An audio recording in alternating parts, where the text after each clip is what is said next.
Qué gusto que estén esta tarde aquí. Miren, hoy la secretaria de Educación, Delfina Gómez, insistió con el regreso a clases ya el próximo 30 de agosto, un decálogo que fue presentado para poderse pues aplicar por parte de los padres de familia y de las mismas instituciones. Habló de este regreso como coordinado y cauto, como si fuera una misión cumplida. Le dijo al presidente: estamos listos. ¿Verdaderamente lo estamos? ¿Tenemos las condiciones de infraestructura, los presupuestos, los recursos necesarios para poderlo hacer? ¿Están preparados los padres, madres de familia? Les dejo este tema sobre la mesa y los veo mañana. Que tengan una excelente tarde. Gracias, Magda. Qué dilema, ¿eh? Qué dilema y qué ha sido el tema en las charlas que hemos tenido a lo largo de esta mañana en Mega Noticias, con Mitzi Cordero, con Gabriel, con Magda hace unos minutos. Y ese es exactamente el dilema. Regresar, ¿cómo regresar? No regresar y esperar. Estamos en el peor momento de la pandemia, Víctor, ¿sí? Son diferentes aspectos que hay que tomar en cuenta, que considerar. Sin embargo, bueno, pues los funcionarios haciendo eco de llueve, truene o relampaguee, se regresa a clases, ¿sí?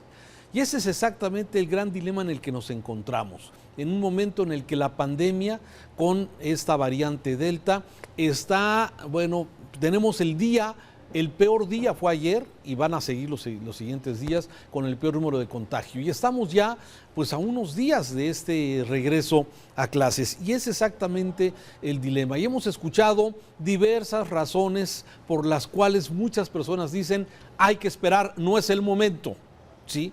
Pero también hay quien dice, bueno, sí, ya no se aguanta más y el daño que ha tenido la comunidad de los estudiantes ha sido mucha. Deja poner unos datos sobre la mesa antes de entrar en este asunto. A ver, si tenemos una reducción importante de casi 5 millones de estudiantes que no se inscribieron en el ciclo escolar 2020-2021. ¿Por qué? Por diversas razones, de acuerdo a lo que dicen los investigadores, por el tema de la pandemia, porque tenían que incorporarse a trabajar, porque no tenían los medios de comunicación suficientes, porque perdieron contacto con su maestro. 5 millones, Víctor, no es cantidad menor de los 25 millones de estudiantes que hay en educación básica, y es exactamente a la que voy a concentrar en este tema, la básica, porque la educación media superior y la educación superior tiene características diferentes, sí, de lo cual podemos abordar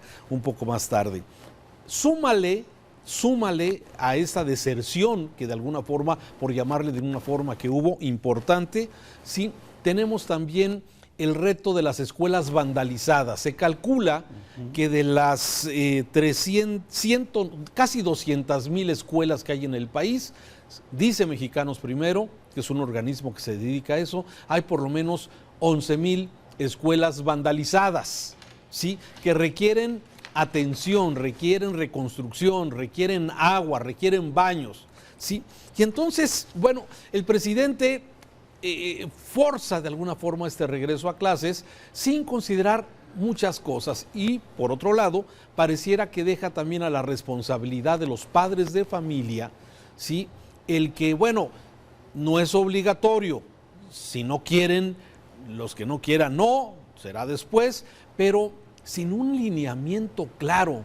Delfina, la secretaria de Educación, Delfina Gómez, hoy por la mañana decía, va a ser con un regreso cauto. Pero ¿cuáles son los lineamientos, Víctor? Y es exactamente el dilema que seguramente hoy muchos padres de familia tienen enfrente. A ver, Raúl, déjame hacerle un poquito al abogado del diablo y solo para también tratar de crear, digamos, consensos y llegar a un punto. Mira, es cierto, dices tú, 200,000 escuelas, de acuerdo a Mexicanos Primero, de la cual prácticamente 11,000 están en condiciones de no regreso por diferentes causas. Es un rezago que viene de atrás, ¿eh? Yo creo que sería injusto decir que por esta administración no es responsabilidad de esta administración.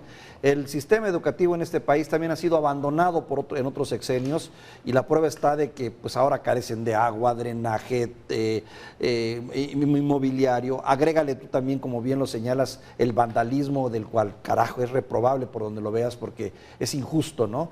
Que se haga esto a las escuelas. Pero sin embargo también hay una necesidad imperante en este país de tratar de volver a la normalidad. aunque se quieran forzar las situaciones. ¿Por qué, Raúl? El COVID llegó para quedarse un buen rato.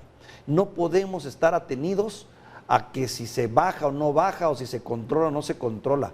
Lo que debemos de hacer es reforzar nuestras medidas de seguridad, de higiene, en este caso, del caso de los chiquillos, darles los elementos necesarios para que vayan protegidos, exigir que las escuelas tengan un mínimo de sanidad y de infraestructura para que puedan estar, y pedirles que se organicen los profesores, que se organicen los directivos, los mismos padres de familia, que yo siento que es correcto que de alguna manera se involucren para ser parte de la solución, para poder tratar de volver a cierta normalidad que le permita regresar a nuestros niños lo mínimo que se adquiere en una escuela. El estar en una escuela, tú sabes que es fundamental. Ya lo vimos, no somos un país capaz de dar educación en distancia. Hemos fracasado, tenemos un rezago impresionante, sobre todo en la escuela pública, en la educación pública. Pongo aparte la educación privada, donde hay otras características, claro. Pero hombre, necesitamos educarlos en lo social, en lo psicológico, en lo emocional, en sus relaciones, en su afectividad. Los niños lo están padeciendo. A ver, estoy de acuerdo en todo lo que acabas de decir. Pero la pregunta ¿es el momento? ¿Es el momento de regresar? ¿Estoy de acuerdo contigo en el rezago, en el atraso, en la necesidad urgente de restablecer las actividades, las relaciones humanas y fundamentales en las escuelas? Pero la pregunta ¿es el momento, Víctor, en este momento cuando la pandemia la tenemos con este pico brutal? Sí, es el momento, y ese es exactamente el gran dilema. Sí, que me parece, a ver, yo he estado a favor del regreso a clases, pero yo mismo me cuestiono si es el momento cuando tenemos este pico y además con un nivel bajísimo de vacunación. Apenas el 22% de los mexicanos están vacunados. El 22%. Y parece que el sistema de vacunación, vamos lento, Víctor.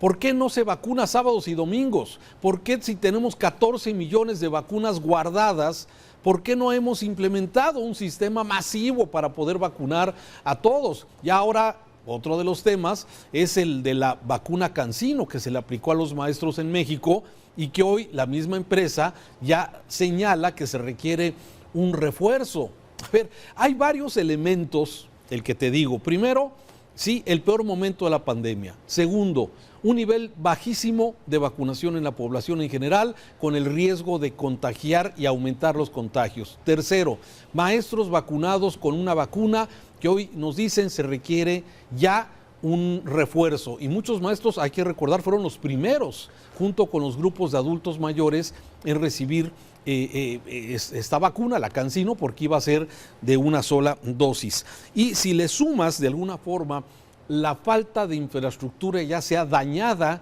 por el vandalismo o por el rezago que tú bien marcas, ¿sí? Entonces tenemos un escenario muy complejo. A mí me pareció muy prudente lo que acaba de decir hace unos minutos el entrevistado de Magda, Marco Fernández, investigador del TEC de Monterrey, sí, que señalaba que hay que aprender de lo que muchas entidades en el país, como el caso de Jalisco, como el caso de Querétaro, tuvieron ya regresos parciales y ver qué es exactamente, qué fue el resultado, porque me parece irresponsable dictar una política de regresas, porque mis calzones